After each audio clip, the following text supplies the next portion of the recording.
The summer of 1994 was unseasonably warm in Seattle, and Jeff Bezos' tiny rented home buzzed with the sound of outdated computers and fax machines. The air smelled of cheap coffee and burnt-out ambition, but Jeff's energy never waned. With a passion that could ignite a room, he worked tirelessly on what many called an absurd dream, an online bookstore. Jeff had been a star at his Wall Street job, a rising executive who could have lived comfortably for the rest of his life. Yet his mind was consumed by a single statistic. Internet usage was growing at 2,300% annually. This revelation didn't just catch his attention, it consumed him. He called it the regret minimization framework. If he didn't chase this idea, he would regret it forever. Leaving the corporate world to sell books online was not just unorthodox, it was borderline foolish. He'd turned his back on a secure future to pour his savings into a venture no one understood. His parents had invested their life savings, $245,573, to support him. But even they struggled to hide their worry. The concept of an internet store was laughable to most in 1994. E-commerce wasn't a word anyone used seriously, and those who did were labeled dreamers, or worse, fools. With every penny accounted for, Bezos operated Amazon.com from his garage. The space was chaotic, a mess of books, computers, and shipping boxes that threatened to collapse at any moment. The garage door rarely closed. It was either propped open to receive deliveries or held ajar to let in a sliver of air as the team of three, Jeff, his wife Mackenzie, and their first hire, Shel Kafan, worked around the clock. Critics were vocal from the very beginning. "Why books?" they asked, their tone drenched in condescension. "People want to touch them before buying," some sneered. Others warned him that major publishers would crush him the moment they saw him as a threat. Investors turned him down repeatedly, laughing him out of rooms when he pitched his vision of an everything store. For a while, it seemed as though the skeptics might be right. Early sales were painfully slow, barely enough to keep the operation afloat. Orders trickled in, mostly from friends and family, but fulfillment was a logistical nightmare. They had no warehouse, no infrastructure, and no budget to speak of. Books were stacked to the ceiling in Jeff's garage, and every package was meticulously prepared by hand. There were nights when Jeff doubted himself. Lying awake in bed, staring at the ceiling, he wondered if he had made a colossal mistake. Would he go down in history as a man who squandered a brilliant career on an idea too far ahead of its time? But giving up was never an option. Jeff's mantra was simple: obsess over the customer. If he could make buying books online an unparalleled experience, maybe, just maybe, he could prove everyone wrong. The turning point came when Amazon introduced its now famous one-click ordering feature. It was a game changer, making online shopping faster and easier than anything the market had ever seen. Suddenly, Jeff wasn't just selling books, he was revolutionizing how people shopped. Yet, even as sales began to pick up, Amazon was bleeding money. Critics now had a new line of attack. Amazon will never turn a profit.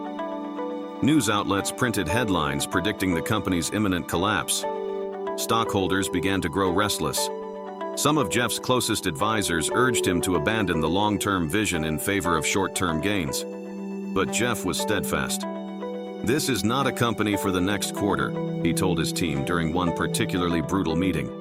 "This is a company for the next century." Jeff's unwavering focus on long-term growth set Amazon apart, but it came at a high cost. In its first few years, the company burned through millions of dollars. Competitors entered the e-commerce space, attempting to replicate Amazon's model. Meanwhile, venture capitalists who once saw potential in Jeff's vision were now questioning their decision to invest. Even some of his employees started to wonder if the dream was slipping out of reach. The pressure mounted when major bookstores like Barnes & Noble launched their own online platforms, bolstered by deep pockets and brand recognition. In interviews, industry leaders dismissed Amazon as a niche experiment. One prominent executive claimed, "Amazon doesn't have the scale or resources to survive the decade." But Jeff thrived under pressure. He doubled down on innovation, hiring top engineers and expanding Amazon's inventory beyond books. Music, DVDs, and electronics were added to the catalog, and the company began to invest in its own logistics network to reduce dependency on third-party shippers. Customers noticed the improvements and started coming back, not just for books, but for everything. Despite these strides, profitability remained elusive. Analysts mocked Amazon's stock as a bubble waiting to burst.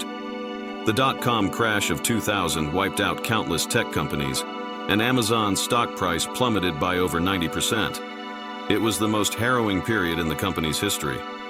Jeff faced an existential crisis. Employees wondered if layoffs were imminent.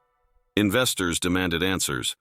Media outlets published obituaries for Amazon, predicting its demise within months. Yet through it all, Jeff remained calm and resolute. He cut costs where necessary, scaled back risky ventures, and focused on the company's core strengths: low prices, vast selection, and exceptional customer service. To reinforce his belief in Amazon's future, Jeff started writing annual shareholder letters that became legendary for their candor.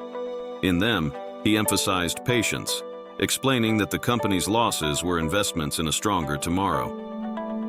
"We're planting seeds," he wrote in one letter, "and those seeds will grow into something extraordinary." Jeff's vision began to materialize in the mid-2000s. Amazon introduced game-changing services like Amazon Prime, offering faster shipping for an annual fee. It seemed like a gamble. Would customers pay for speed? But the service quickly became a massive success, creating a loyal customer base that spent far more than non-members. Around the same time, Jeff made another bold bet: cloud computing. Amazon Web Services, AWS, was launched in 2006, providing businesses with scalable online storage and computing power. Critics questioned why an e-commerce company would delve into such a technical field, but Jeff saw the future. AWS became the backbone of the internet, powering countless startups and even competitors. The profits finally began to roll in. By the late 2000s, Amazon was no longer a struggling online bookstore, but a tech giant reshaping entire industries. Jeff's skeptics were now singing a different tune. The man they once called reckless and short-sighted was hailed as a visionary. But success came with its own challenges.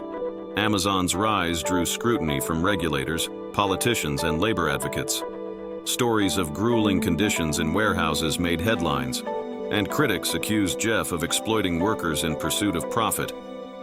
He faced these criticisms head-on, implementing new technologies to improve safety and increasing wages for employees, though many believed the changes were too little, too late. By 2020, Amazon had become one of the most valuable companies in the world, and Jeff Bezos was the richest man alive. Yet he remained focused on innovation, pouring resources into new ventures like artificial intelligence, space exploration through Blue Origin, and renewable energy initiatives. Looking back, Jeff often reflected on Amazon's early days, when failure seemed inevitable.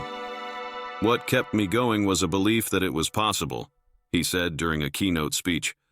"Possible to build something the world had never seen before. Possible to create a company that would outlast me. I didn't focus on the fear of failure. I focused on the excitement of discovery."